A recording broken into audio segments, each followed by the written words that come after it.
सीताफळ म्हणजे फळबागायतदारांसाठी एक वरदान ठरलेलं पीक. आपण अशाच एका फळबागाच्या व्हिजिटसाठी आपण आलेलो आहोत शिंदे पाटलांच्या सीताफळाच्या बागामध्ये. योगेश म्हस्के साहेब सीताफळाच्या फळबागाचे कसे नियोजन असावं याच्यावर आज चर्चा करणार आहेत.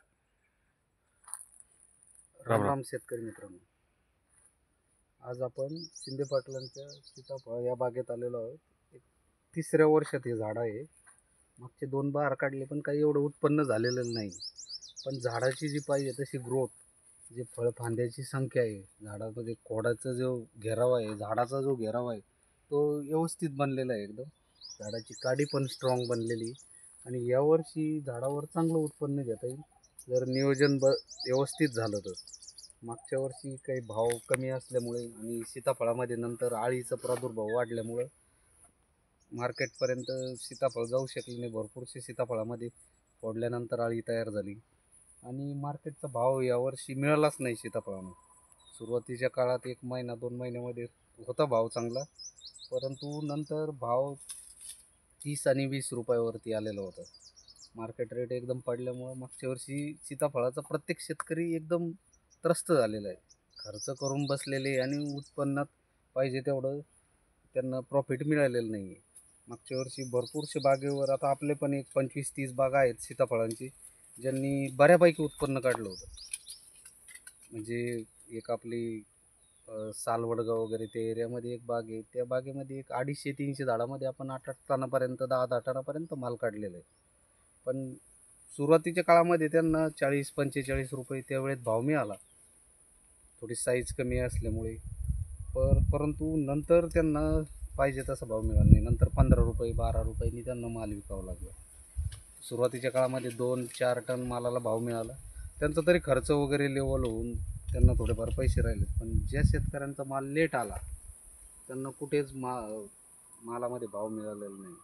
आता ही बाग एकदम व्यवस्थित आहे सध्या, पण आता मला वाटतं हे शिंदे पाटलांनी याचं नियोजन करावं, चांगल्यापैकी नियोजन करावं. याच्यामध्ये जसे पाहिजे तशी काडी, जी छाटणी माहितींचे लोक आणून तिची छाटणी व्यवस्थित करावं.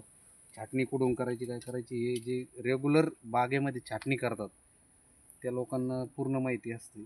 मग ती डेव्हलप कशी करायची, काडी माल काडी कुठं असते, काडीवर डोळा कुठं असतो, कोणत्या काडीवर किती माल लागेल, हे जे कंडिशन असतात त्या जे छाटणी करणारे प्रॉपर लोक असतात त्यांच्याकडून छाटणी करून घ्यावं.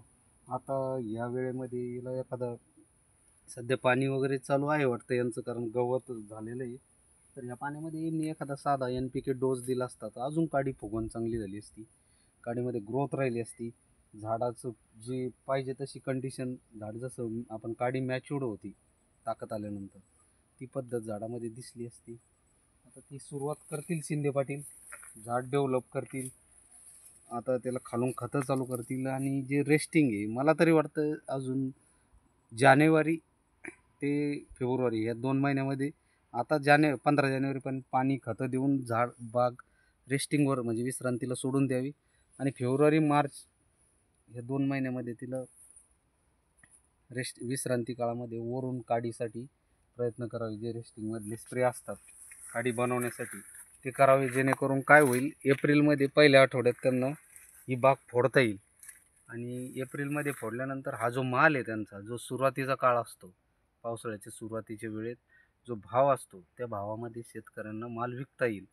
आणि माल जो नंतर पावसाळ्यात खराब होतो, रेग्युलर पाऊस असल्याने, वातावरणात चेंजेस असल्यामुळे जास्त रोगराई वाढते, त्या रोगराईतून हे शेतकरी वाचतील. कारण यांची कंडिशन मागच्या वर्षी कमी माल निघल्यामुळे यावर्षी काडी स्ट्रॉंग आहे. यावर्षी माल बऱ्यापैकी देऊ शकतो बाग. तरी शिंदे पाटलांनी यावर्षी व्यवस्थित नियोजन करावं. यावर्षी सुरुवात करतानाच त्यांनी आता बागेतली अगोदर साफसफाई, त्यानंतर काडीची छाटणी असते ती करणं, बाग व्यवस्थित डेव्हलप करणं, त्यानंतर खताचा डोस देऊन खालून ड्रीपमधून पाणी सोडणं, 2-3 पाणी देऊन बाग एकदम स्ट्रॉंग पोझिशनमध्ये आणून वरतून त्यांनी काडी बनवण्यासाठी प्रयत्न करून चांगल्यापैकी काडी बनवून मॅच्युअर्ड बनवून यावर्षी बाग फोडण्यास तयार करावी. तरी शेतकरी मित्रांनो, सगळ्यांनी ही बाब लक्षात घ्या. बाग जेवढं तुम्ही लेट कराल तेवढा बाग पुढं बहार त्याचा लेट जातो त्यावेळेत मग मोसंबी चालू होते मार्केटला, इतर फळं चालू होतात, मग सीताफळाचे भाव पडतात. तरी यावर्षी ज्यांच्याकडं पाणी मुबलक प्रमाणात आहे, बाग फोडणे इतकं प्रमाणात आहे, त्यांनी काय करावं, यावर्षी लवकर सुरुवात करावी. 1-1.5 महिना अगोदरच बाग फोडावी, जेणेकरून आपली बाग सुरुवातीच्या भावामध्ये, ज्यावेळेस मार्केटला फळं कमी असतात, त्यावेळेत विक्रीसाठी मार्केटला आपण सज्ज असलो पाहिजे, हे शेतकऱ्यांनी लक्षात घ्यावं आणि प्रत्येकाने नियोजन करावं. काही माहिती लागल्यास आपल्या चॅनलवरती नंबर असतात, कॉन्टॅक्ट करावा, चॅनलला लाईक करावं, सबस्क्राईब करावं. धन्यवाद. Sitafal. The flowering season of the Sitafal largely starts in the month of February. March is one of the best month where the flowering is maximum, and the proper fruit growth occurs in the month of May and June. Largely, May, June are those months where the market rate for the Sitafal are very good, because after June, July, slowly and slowly the other fruits they starts coming in the market. As a result, the prices of the Sitafal goes down.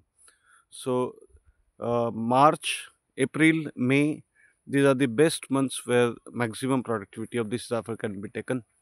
Thank you, Maske sir.